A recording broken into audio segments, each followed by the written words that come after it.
everybody. Hello, and welcome to this week's episode of The Blithe and the Blind. I am Joy, I'm Julie. I'm the blind one. and I am not. Yeah. And look, I was mostly in frame the whole You time. got it. You Look did. at You me. nailed it. I can learn. I can. You are so right there. Like this Only is took my like first 11 podcast episodes. ever. Yeah. First, we do want to address really quick. We took a quick hiatus this We past did. week.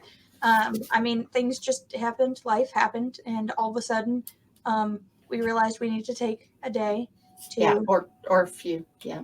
Handful of days to just kind of again recenter ourselves, focus, and just make sure we were running on the schedules that we were looking for. So thank you guys for hanging out for that week. But we are back, and I'd say better than ever, but we're pretty awful. We're pretty mediocre at best. Thanks for playing.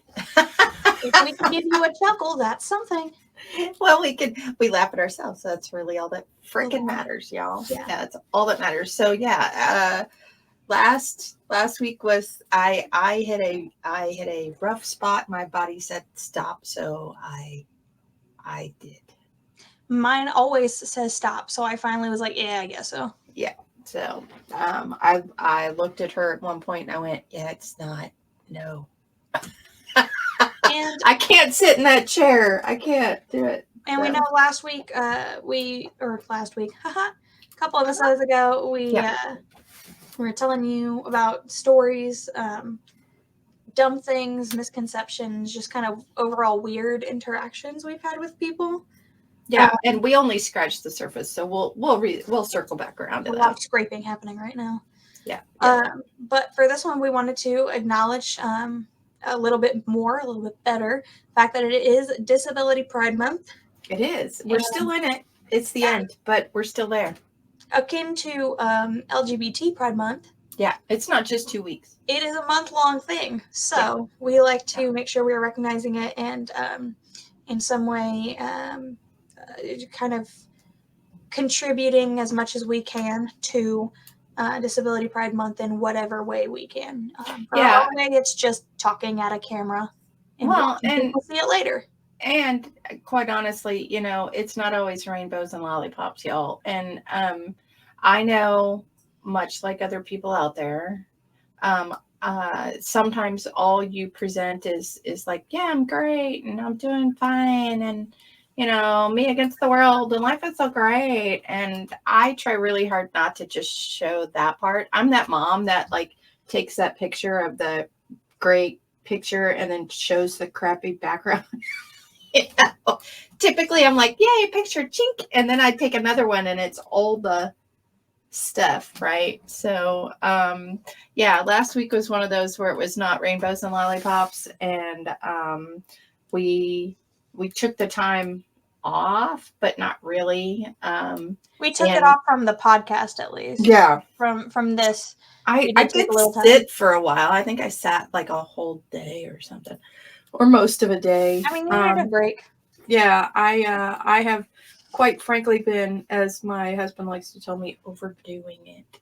But I have been going nonstop for a while on a project, and a renovation project, and I had several really rough body days in a row. But in talking about Disability Pride Month, I think we touched on it a little bit last episode, but there are times I'm like, yeah, I'm disabled. Yeah, so what? Yeah, I'm super proud of that. And then there are times I'm like, I'm so effing sick of this.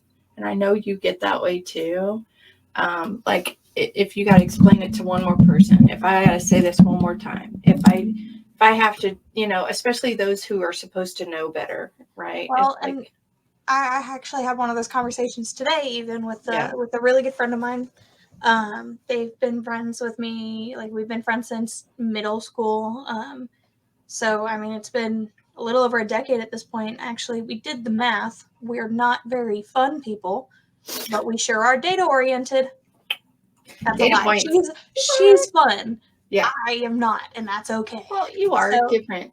Yeah, I'm old lady fun, but that's for another time. Yeah, but true. I had one of those conversations today where it was. I had said something and I was like, oh yeah, I was like, it's just how it goes, you know, blah, blah, blah. And she said something to me along the lines of, you know, well, it's hard to have a good experience or have a good time when like your stomach hurts. So I get it. I'm like, you should, and it's one of those for me where I'm like, you should know better by now. I explain this most times when we hang out, but I'm always just like, my stomach always hurts. So, right. I mean, I can have a good time when my stomach hurts. It won't be a good time later. Right. But I can have a good time. It just doesn't always have the same energy level, shall we say, as as my other friends who are, you know, also my age and trying to do things that people in their early 20s do. Right. But you've never been a late night girl. So that's... No, I've never really been like a you've not been late night, like kind of person. Yeah. I've never been one of those where I'm like, oh, let's go to the club. You know, it's loud. There's a lot of people, and I don't like most of the people. So, yeah. So it's not super enjoyable for me, but that's just me. Right, and that's not to say you don't like you. Yeah, you like having people over to your place at a controlled environment, and then when you can tell them to leave. Very much, and I don't really, like, what is that meme that goes around? It's like, I want to be that party girl, but I also want everything to be done at 9. but that's the thing. So like, and that's the other thing is, you know, especially if there's like new people around, you know, speaking of disability pride, especially when there's new people around, I get kind of uncomfortable when I have to take my medications. Yeah. Because like some of them I'm like, whatever, you know, my daily meds that I have to take in the middle of the day, get over it. I'm probably going to be out when I have to take them, you know, whether it be at work, shopping, it doesn't matter. Well, and you had that at work recently where somebody said something. And there have been times, but it's like I take most of my medication at morning and at night. It's like, it's just the way it works out. It's, you know, like 3 to 4 pills depending, some other stuff, and it's a whole freaking song and dance I gotta do. It's a thing, yeah. And it gets really awkward sometimes. And, you know, when I do have friends that are like, let's go out, my really good friends tend to be like, oh, let's go out starting at 7 and we'll all be home by like midnight because we all got work tomorrow. I have to take meds at a certain time at night though.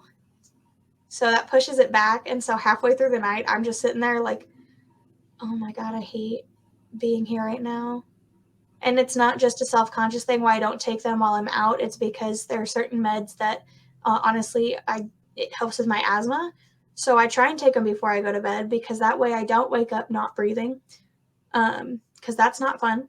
So it's stuff like that where it's like, okay, this one, yeah, I can take while I'm out, but this one is probably not the best idea to take it if I'm not home and like ready to go to bed, you know? Right. So it turns into that whole debacle too. And I'm really not a clubbing kind of person more often than not. But sometimes, like I said, I have friends who forget that, and I understand it's not their thing to keep track of, but when it happens like every week that they forget and we have the conversation 1 to 3 times a week that they forget, it gets a little cumbersome. And you were talking about your meds and stuff, and you had, I call it an incident. It was a minor thing. I mean, it's a major thing, but a minor thing where you were at work and somebody brought you medication that you needed to take. I had to go into work and I was in a rush to get in. And so I forgot my meds at home. And happened. Yeah, and it's not the first time I've done it. I'm usually pretty good about it. I just had my timing off. And so I texted home. I was like, can anybody bring these up to me at any point? And as my brother came in to drop them off, I grabbed him and was like, hey, thanks. And a nearby passerby, bystander, however you want to call it, made a comment regarding the fact that I just grabbed medication out in a public arena. Because it was my orange bottle. Y'all know the little orange Walmart pill bottle. Yeah, y'all know what the pill bottles look like. So if you don't, Google it. I grabbed it really quick and I was just holding it by its lid because I needed to take the meds, like, pretty quick.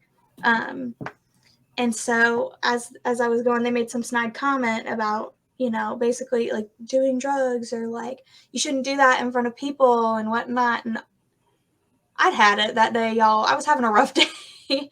Weird today. Yeah. I turned around, I looked this person in the eye, and I said, if that's, you know what, you have a point. But if you want me to, and I did not say it kindly like I'm allowed to, but I was like, if you want me to go ahead and take a dump on the floor, I will do that. Yeah. But if you don't, I'm going to go ahead and take my medications. But that's none of your business now, is it? Right.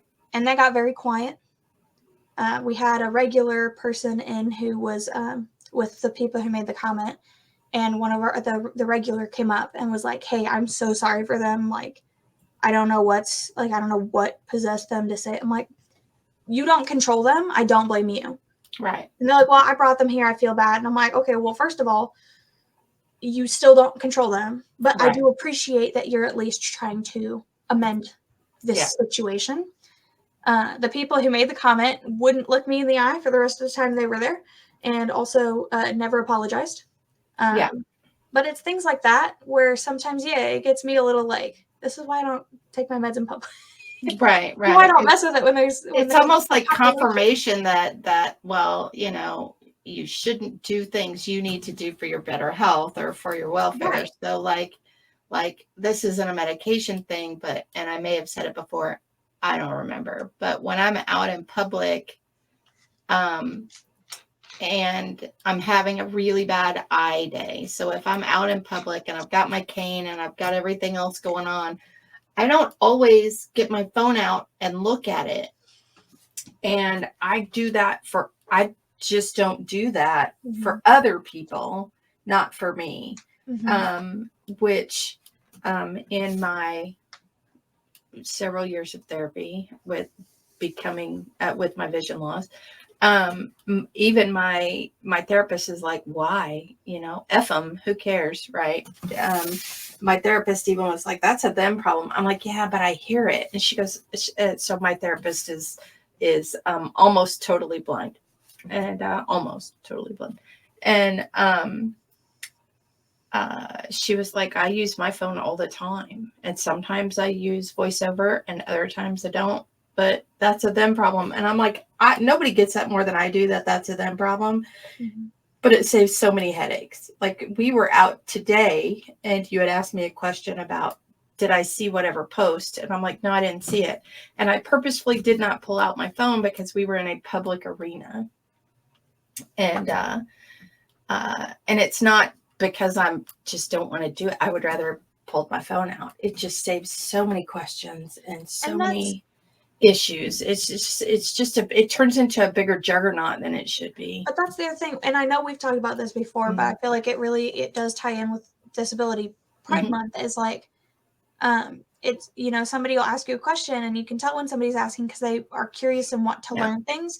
And when they're asking just to try and be like, gotcha, and that's what bothers me, because there are times when people ask me questions about something because I do something that contradicts something I've said earlier. Right. Fine example, I work at a pub. I'm not technically supposed to drink alcohol. It can exacerbate my health problems a lot more so than it does for most people. Right. And every once in a while I'll go pour myself a cider. And I'd been in conversation with somebody, and then I went and I poured myself a cider because it at least does not have gluten. And the sugar's not great, but at least your body can process that. A little bit better. Yeah. But I poured myself a cider and I just kind of drank.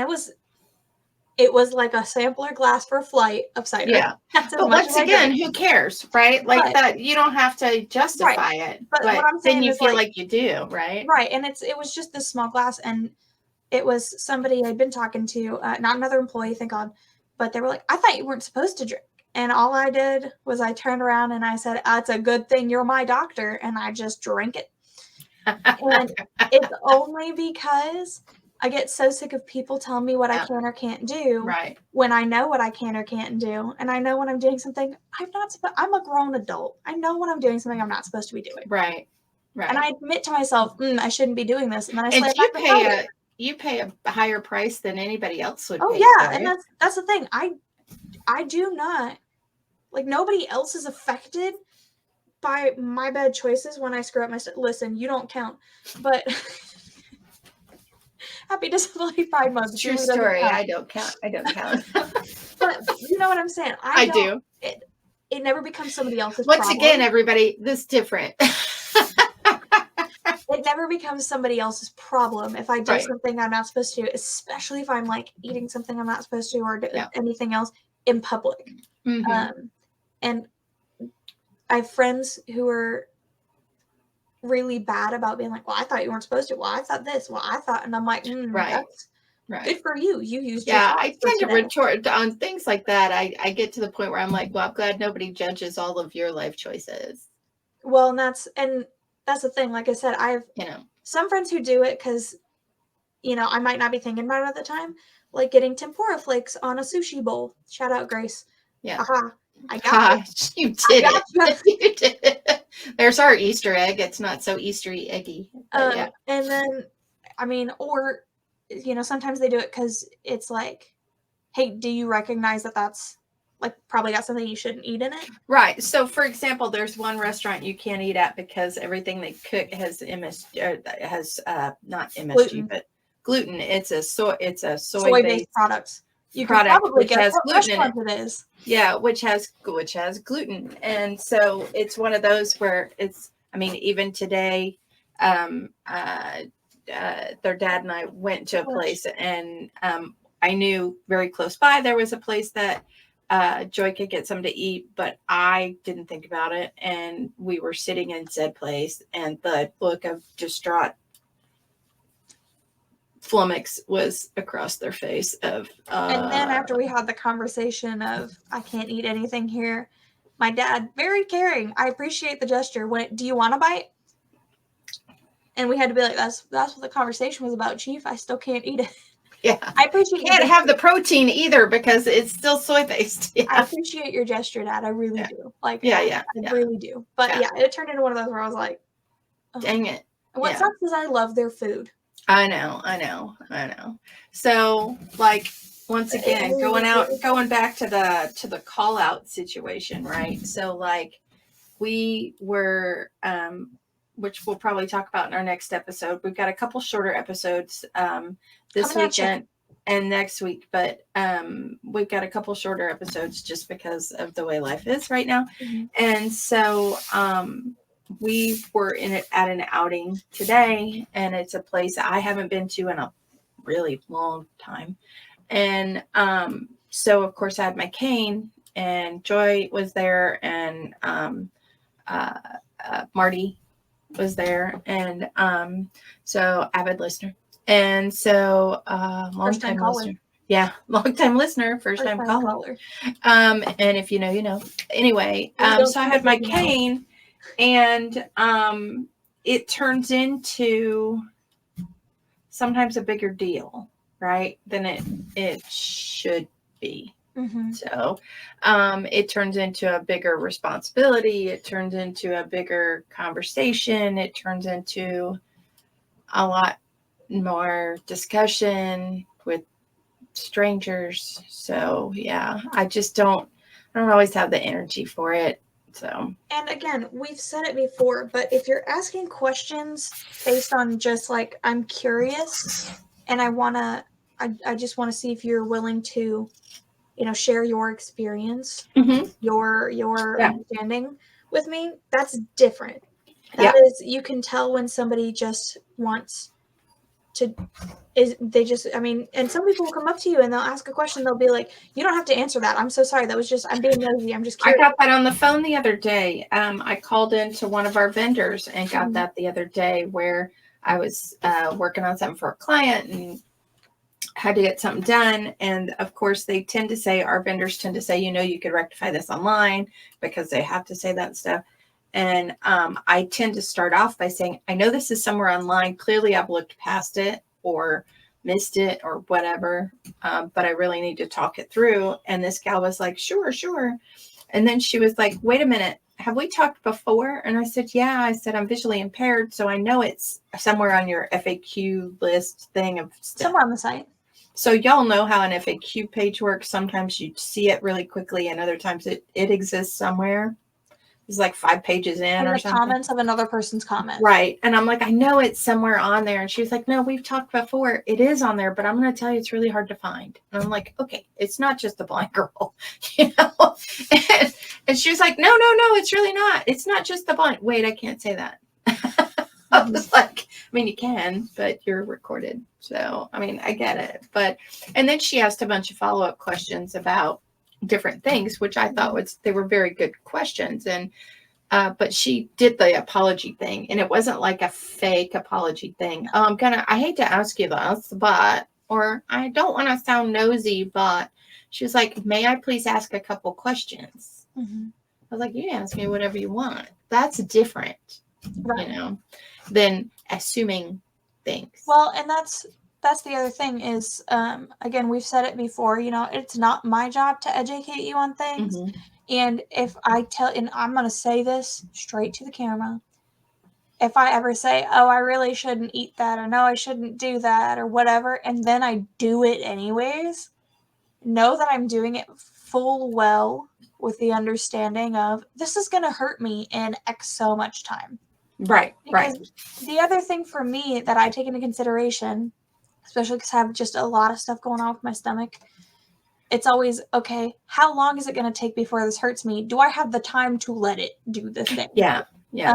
Because it turns into, okay, if I eat this now, is it going to be a tomorrow problem, or is it going to be like 10 minutes from now kind of problem? And that's, or 20 minutes or whatever. Yeah. That's something I do take into consideration before I do most anything that I'm not technically supposed to. Right. Yeah. But when somebody comes up to me and, you know, say it's a new person, I'm like, oh yeah, I shouldn't eat that, or I shouldn't do that, or whatever. And then I do, or eat, or drink, whatever anyways. Sometimes people be like, and it's pure confusion, I thought you said you weren't supposed to. I'm like, good question. Yeah. That's a great question. I'd like to answer that for you. Yeah. And I always tell them, I did in fact say that. But Right. Well, and mine is muscle and joint. I mean, yes, I'm blind, but mine, I have muscle and joint issues that I'm trying to figure out. And but that's beside the point. We're not talking about that right now. We'll pretend that's not a thing. But for my muscle and joint stuff, that has been so debilitating some days, and I don't really talk about that part much. Joy can affirm that. I really don't say much until I get to the point where I just can't move or feel like I can't move. So like I have been renovating our shed, right, and working on a renovation project for months. And I say I have because everybody's life is busy. So I'm kind of doing a lot of this on my own. So it's been 10 and 12-hour days out there in the hottest month of Indiana. And listen, that's a you problem at this point. Yeah, it is. It's totally a me problem. So I end up on the couch after dinner, you know, all trying to relax. And then I realized trying to get up to go to bed, it's become comical. It's like a turtle on its back. And we just watch. They let it happen. They just if we try and offer help, 90% is no, I got it. I got this. I got it. And about 2 minutes later, it's somebody help me up. I don't got this. Yeah. So like my joints and my muscles will literally like not. I mean, you can see it happen. It's like all of a sudden I turn into this 90-year-old man who can't move at all, and even if I roll, I can't move and whatever. So it's just truly comical. It's comical. And then I go to bed really sore. So but I don't say anything, because if I say something with the love they can muster, it's because you're overdoing it. Yeah. To be fair, sometimes it's also because you forgot to take your meds. No, I don't do that very often anymore. I've done it only a handful of times, honestly. Well, okay. To be fair, and I'll throw this one out there. There was one day about a year ago where I was at work all day and I just felt like complete trash. I was like, why do I feel like garbage? I can't figure this out. My meds aren't working. I must have eaten something. Something's trying to kill me right now. I get home and it turns out I was running late that morning and I forgot to take my meds. Mm-hmm. But it was out of, because I take several in the morning, and there was one that really messed me up because I just missed a day. Yeah. But my other thing is, I know that because, we focus on the fact that you're blind a lot. Part of it could be related to the title of the show, but, who knows? But, I have issues that aren't just my stomach problems. Right. I know I talk about them a lot. That's just who I am as a person. But I talk about my asthma a lot. I got other disabilities, though. And it's things like that where it's, I very much fall into the blind disability category. For a lot of what I deal with, people will never be able to see it. Right. But that doesn't make it less real. It doesn't make it less painful, or right. It doesn't make it less effective on my life. Mm-hmm. And it's one of those things where, you can decide to not answer the disability question when you're applying for jobs. I always answered it yes, though, because I don't have to disclose what it is, but if I'm asking for an accommodation, it's probably because I already told you I had a disability when I applied. So it's right. And that's a whole can of worms for later. Yeah, that's a whole episode for later about needing extra whatever, and I don't even consider it extra, but needing accommodations, because I firmly believe spending a lot of time in the work world in one way, shape, or form, or in education in one way, shape, or form, everybody needs an accommodation of some sort. It's just how you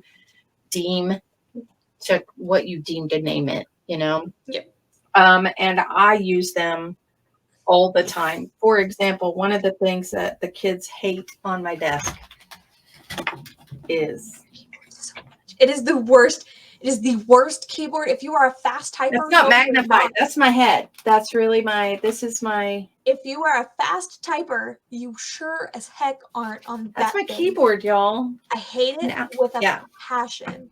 The kids all hate my keyboard. And if you noticed, and you probably didn't because I didn't hold it all the way up, but that's an accommodation. It's giant keys, and my hands are small, but it's like 4 of my hands width, but there's no number pad because the keys are so big. So the numbers are only across the top. Yeah. That also irritates me greatly. Yeah. So they're not where a number pad would be. It's like the home, the page up, the page down, that, and then the arrows. But that's an accommodation, and they have these in yellow, which assaults my eyeballs, and which I like the white better. Anyway, they have different accommodations. That's an accommodation. FYI, that keyboard is like $5. It's like a $5, $10 keyboard. And if somebody's in an office and asks for a large print keyboard, they could feel like they're in trouble for it. And that's so dumb. Like I said, my disabilities tend to do things that would take me away from like a desk space for a desk job. Right. Which is part of what made my last job a bit more difficult, is like my whole day was really just spent at my desk or in meetings, in long meetings. It could have been emails, y'all. Those could have been emails. Yeah. Meetings, unnecessary. To the point where, I did have a boss once like, hey, you missed like half the meeting. What's going on? Because you just kept getting up. And I was like, well, funny story. I have a medical problem. That's about all I'm going to say to you. Because unless you're gonna have it in the bathroom. Yeah. So it just, or even just elsewhere. Yeah. Sometimes okay, the environment will trigger my asthma or whatever. So it's stuff like that. But accommodations, that's going to be a multi-parter for sure. Yeah. And we'll probably start it in the next episode a little bit. Probably. Just not necessarily in terms of accommodations at work. Yeah. And accommodations as a whole, because I got a plethora, El Guapo. I have a plethora of accommodations. I've got a camera that I use. I've got keyboards. So there's a camera that can go on here. So kind of cool. You said El Guapo. I did say El Guapo. Name that movie. You probably can't. You can't name that movie? No, I'm just trying to move on. Oh, Just okay. you just use Sponge right El now. It's like, who Guapo. are you? Bro, See, you just use El Guapo. El Guapo. Anyway, Anyways. so accommodations would be a whole different, that's a whole thing. But having to justify an accommodation is a killer. That's a killer. And again, we'll start getting more into that in the next episode, and probably several episodes to follow. Yeah, it's a lot to unpack accommodations, quite honestly, and there are lots of people who out there in the disability community that address them, address them well, and fight hard for them. So I do appreciate all of them. Yes. Yeah. And go ahead. Oh, I was just going to say, of course, we send appreciation to our friends and family members who not only listen to this podcast regularly, but also the people who give us, for lack of a better way to phrase it, the least trouble when it concerns our disabilities and handling stuff like that in public places, or even in private places. You know, if you do say something stupid, but you're like, oh, that was dumb, or, you know, I tell you like, hey, don't ask that. Right. You're like, oh crap, I'm so sorry. Like, I appreciate you for doing that. I really do, because sometimes, it is stupid and vain, but I still, and we've mentioned or whatever. We've mentioned it before, and there's times when it is a compliment. I'm trying to word this very specifically. There are times it is a huge compliment that you, quote, treat people with disabilities or like it's not a thing. Like we talked about the youngest son and how people forget or they don't know because he prefers that, right? Yeah. And has most of his life. He just doesn't like attention, and here I am bringing it. It has been brought in. But there's also times when you must acknowledge that there's a difference or a disability or something. And by simply saying, even as a dear friend, and I have several of them, well, we just treat you like everybody else. And I'm like, but there's times that's not appropriate. Yeah. So I need you to remember that. Yeah. And it's, again, we can appreciate. I mean, they try. What a person is trying to do when they do that. Yes. But if I'm telling you, this is one of those times I need you to treat me different. Step up. Yeah. All I'm asking you to do is, you know, make a gluten-free dessert instead of a normal one. That'd be lovely. Yeah. Because then I can eat dessert with you guys. Or have me bring one. Yeah. Or just ask me to bring it, you know, because it's expensive. There's more to life than salad. Yeah. And y'all would be surprised at how many salad dressings have gluten. That depends. Well, okay, yeah, there's a lot of salad dressings. That's for another day. Yeah. Anyway. One of these episodes will just be a list of me saying salad dressings that have gluten in them. Yeah, no. Let's not do that. Don't do that. I think it'd be fun. No. But, you know, recipe book, it's on the list. Yeah. But as coming to your bookstore soon. Yeah. Like I said, as we've said a couple times now, next episode we'll definitely be starting to talk about accommodations, and where we can, and for lack of a better term, expect or hope to see certain accommodations. Yes. In places where, you know, probably not feasible. But like I said, or where we think they should actually work. That as well, yes. That may be a little striking. They have them. There. They should probably work. But that will that'll all be covered in our next episode. Again, thank you guys for sticking around for these shorter episodes. Yeah, and let us know what you think of the shorter episodes. Do you like them better? Do you like the longer ones better? Do you want us to keep babbling? What do you want? Thanks for the randos. Thanks for the loyal people out there. Don't forget to hit like and then share with your friends. Share with your enemies. Subscribe to our channel if you think we're fun. Even if you don't think we're fun and you just find it the like button, or even like remotely entertaining, please feel free to subscribe. Yes. We try to put out episodes every week. Yes, we do. And so far we've missed one. So, so, do all the things. do all the things. And then until next time, keep it queer, and we'll see you back here for the next episode of The Blithe and the Blind. I can't love that anymore. Bye, guys. Bye.